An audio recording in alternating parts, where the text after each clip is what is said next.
חיל האוויר בדרך. אנחנו גם בדרך, בינתיים לשום מקום. עוד אזעקה. אני לא יכול שלא לחשוב שהיינו בהחלט יכולים להיות שם בחלל. מה, איפה? ההפצצה בנפילה הזאת, בהחלט היינו יכולים להיות שם. חיים. אנחנו לא אנחנו כולנו צירוף מקרים של דברים שלא קרו או כן קרו. כן.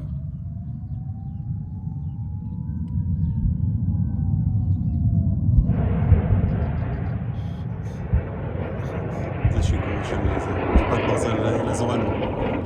ממש לאזורנו. זה מטריד, זה מטריד.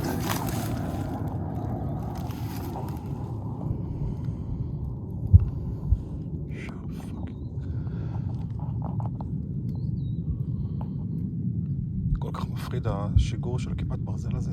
כן. אין לי מישהו יטרח לעבוד על ההשתקה שלו.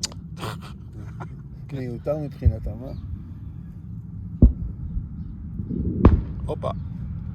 עודה רחוק.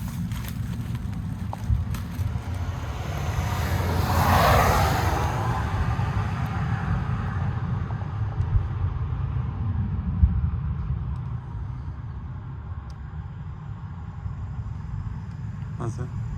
באמת,